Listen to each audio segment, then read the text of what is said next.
हाय दोस्तों, मैं चंदन कुमार पाल। आज हम आप लोग के सामने में ठीक है संविधान का जो भाग 2 नागरिकता जो 1905 से लेकर 11 तक पढ़े थे, आज उससे आगे कुछ चीज़ है जिसको हम लोग इस वीडियो में देखेंगे।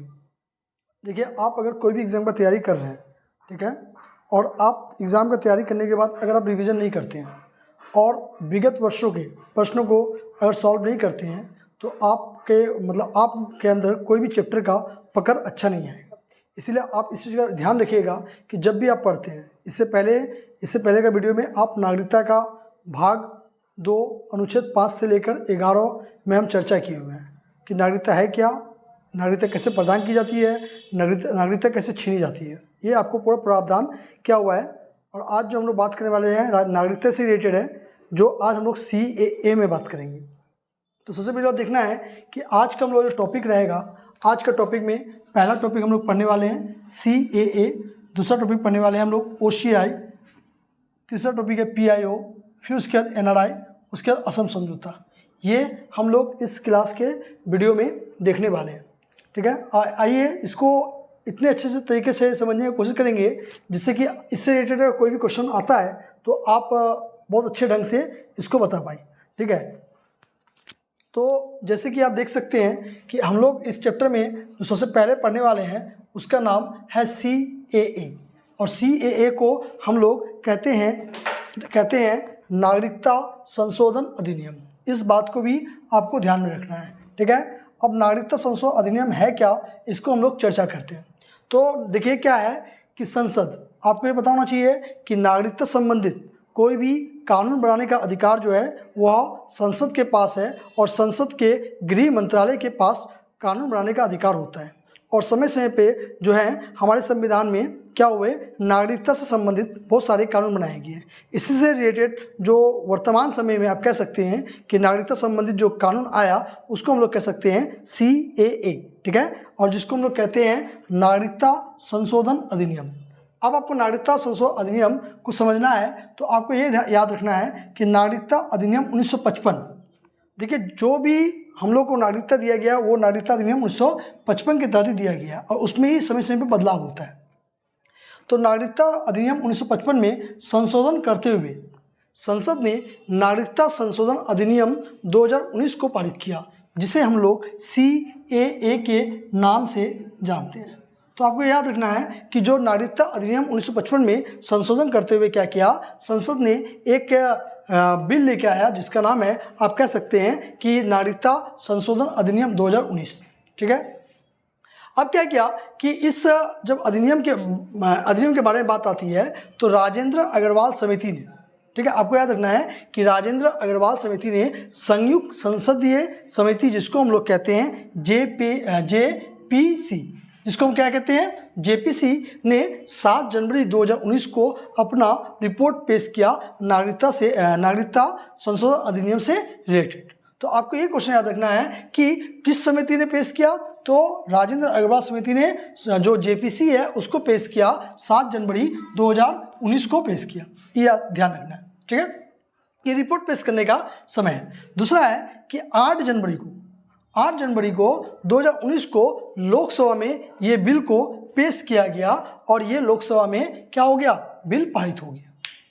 अब ध्यान रखना है कि जैसे ही लोकसभा में बिल पारित होता है तो लोकसभा में पारित होने के बाद राज्यसभा में जाने से पूर्व, देखिए कोई भी, आपको याद रखना है कि कोई भी बिल तभी कानून बन सकता है जब वो लोकसभा से पास होकर राज्यसभा जाए, और राज्यसभा से पास होकर फिर किसके पास जाए, राष्ट्रपति के पास जाए, और राष्ट्रपति अंतिम निर्णय देकर उस पर साइन कर दे, तो वो जो बिल होता है वो एक्ट का रूप ले लेता है।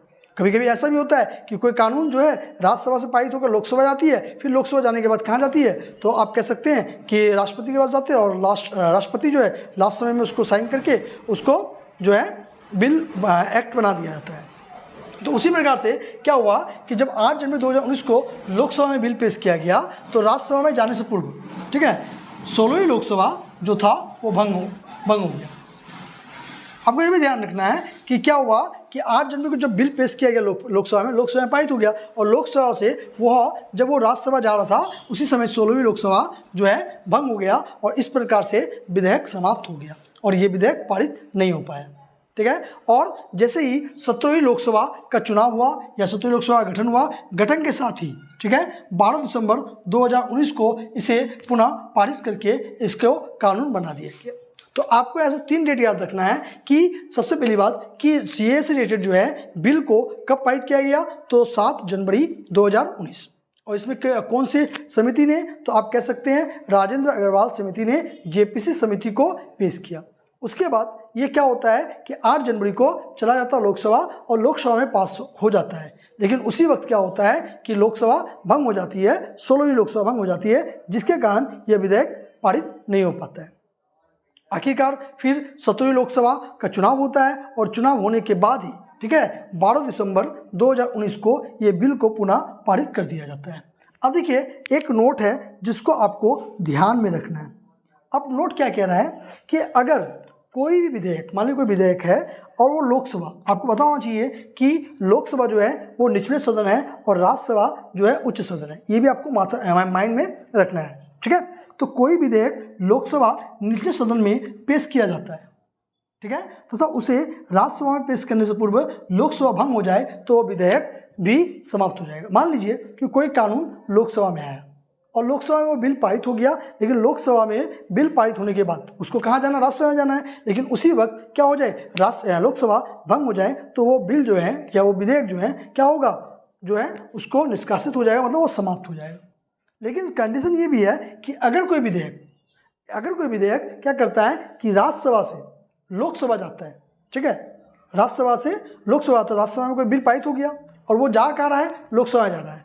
ठीक है। अगर लोकसभा में मान लीजिए कि क्या होता है कि लोकसभा भंग हो जाता है, तो ऐसी स्थिति में आप देखेंगे कि वो बिल में कोई भी इफेक्ट नहीं पड़ेगा और वो आराम से कानून का रूप ले सकता है। तो मतलब अगर कि लोकसभा से, मान लीजिए लोकसभा से कहाँ जा रहे हैं, राज्यसभा जा रही है, ठीक है, लोकसभा में कोई बिल पारित हुआ और राज्यसभा जा रही है और उसी वक्त लोकसभा क्या हो जाए, भंग हो जाए, तो विधेयक में दिक्कत हो सकता है। लेकिन अगर कोई बिल क्या हो रहा है कि राज्यसभा से लोकसभा जा रही है और लोकसभा उसमें भंग हो जाए तो इस विधेयक पे कोई भी इफेक्ट नहीं पड़ेगा, इस चीज़ को आपको ध्यान रखना है। अब देखेंगे कि हम लोग सीएए की विशेषता क्या है। और देखिए बहुत सारे लोग ऐसे हैं जिसको लग रहा है कि सीएए जो है कानून जो नागरिकता है वो नागरिकता छीनने का अधिकार है, लेकिन सीएए नागरिकता छीनने का अधिकार नहीं है, सीएए जो है वो नागरिकता देने का अधिकार है। आइए अब हम लोग देखते हैं कि उसकी विशेषता क्या है। हाँ, जैसे कि आप लोग अब देख सकते हैं इसमें कि इनकी जो विशेषता है वो क्या क्या है। ठीक है, नागरिकता जो है देने का अधिकार है, नागरिकता छीनने का अधिकार नहीं है। बहुत सारे लोग ऐसे हैं जो नागरिकता को सीएए को जो है एनआरसी से जोड़ते हैं।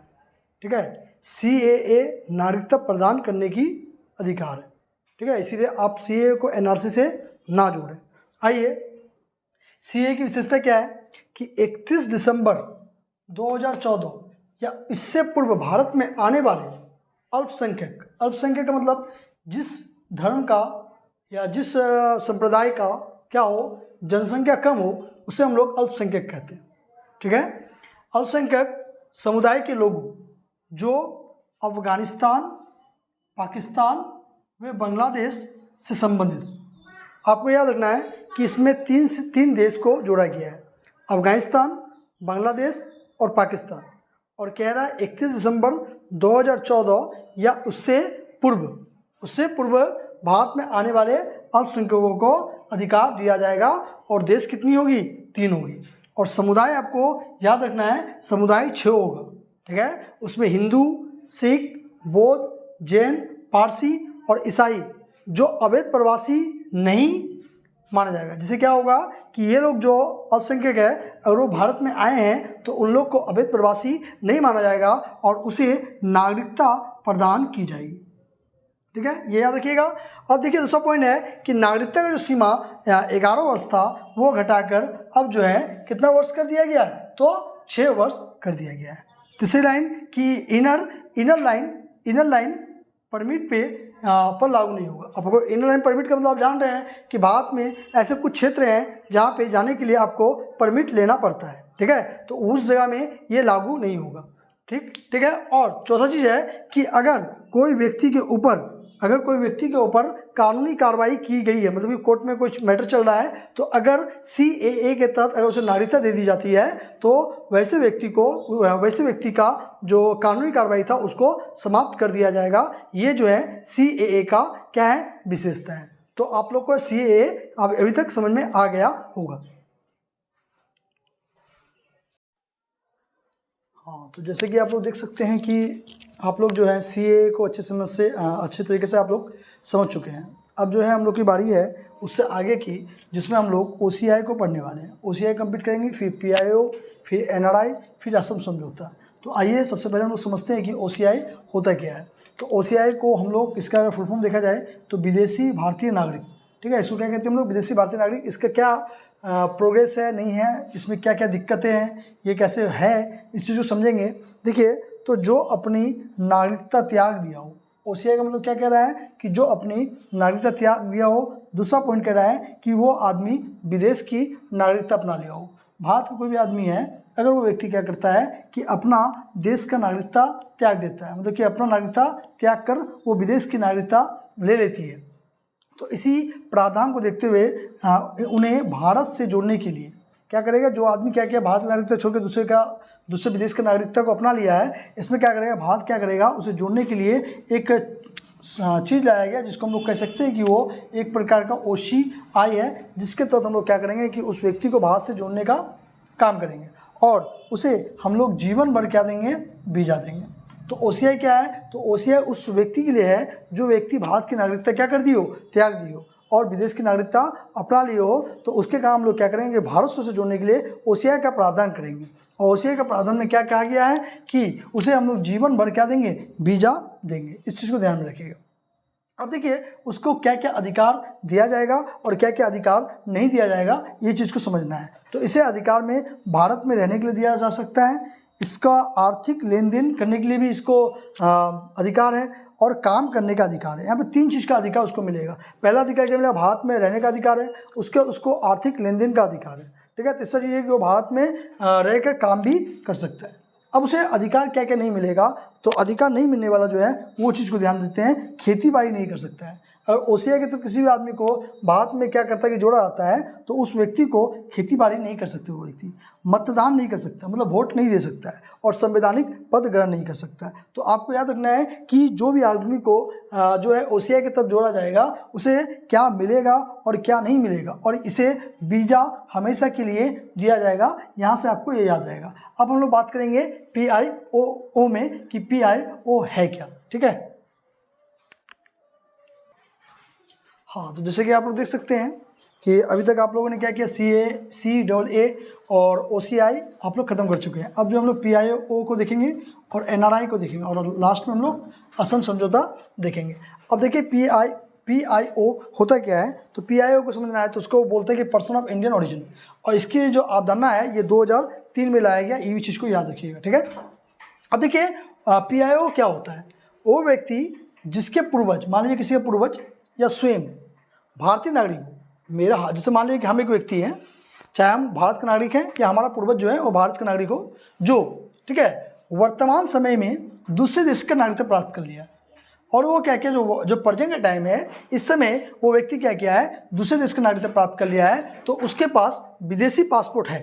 अगर कोई व्यक्ति, मान लीजिए कोई व्यक्ति है या उसका पूर्वज, ठीक है, जो पहले कहाँ रहता हो, भारत में रहता हो, लेकिन अब जो है वो भारत छोड़कर विदेश में जाकर नागरिकता प्राप्त कर लिया हो, और उसके पास अगर विदेशी पासपोर्ट है, ठीक है, तो वैसे व्यक्ति को हम लोग क्या कहेंगे, तो PIO कहेंगे। बस इतना ध्यान रखना है कि PIO की अवधारणा कब लाया गया, तो PIO का अवधारणा जो 2003 में लाया गया। इसका फुल फॉर्म क्या है, पर्सन ऑफ इंडियन ओरिजिन, और इसमें क्या कहा गया कि वो व्यक्ति जिसके पूर्वज या स्वयं भारतीय नागरिक, या तो उनका पूर्वज या वो स्वयं भारत के नागरिक हो, और वो वर्तमान समय में दूसरे देश की नागरिकता प्राप्त कर ली है, तो और उसके पास जो है विदेश का पासपोर्ट भी है, तो वैसे व्यक्ति को हम लोग PIO के तहत रखते हैं, ठीक है।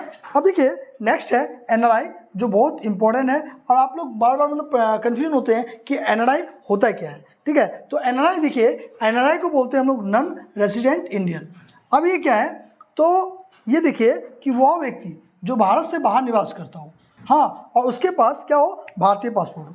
कोई ऐसा व्यक्ति है जो बाहर से क्या कर रहा है, बाहर रह रहे हैं और उसके पास क्या हो, अपना एक विदेशी भारतीय पासपोर्ट भी हो, ठीक है।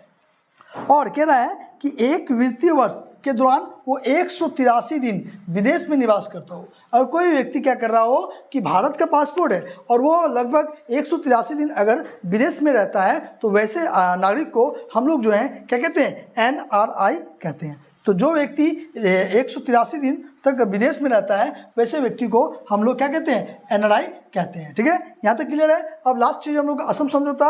अब असम समझौता देख के इस वीडियो को समाप्त करते हैं। हाँ, तो जैसे कि आप लोग अब लास्ट चीज़ देख सकते हैं इसमें, जिसको हम लोग असम समझौता के रूप में देखेंगे, ठीक है। तो देखिए असम समझौता क्या है कि 1971 से पूर्व तथा 1971 के बाद असम में आए, क्या बोल रहा है कि 1971 से पूर्व या 1971 के बाद असम में आए अवैध प्रवासियों के कारण असम क्षेत्रों की संस्कृति और अर्थव्यवस्था पर व्यापक प्रभाव पड़ा। क्या हुआ, जब 1971 से पहले और 1971 के बाद क्या हुआ, असम में जो है बहुत सारे अवैध प्रवासी आ गए, जिसके कारण क्या हुआ कि असम के क्षेत्रों में जो है वहाँ की संस्कृति, ठीक है, और वहाँ की अर्थव्यवस्था पर क्या पड़ा, बहुत बड़ा प्रभाव पड़ गया, ठीक है।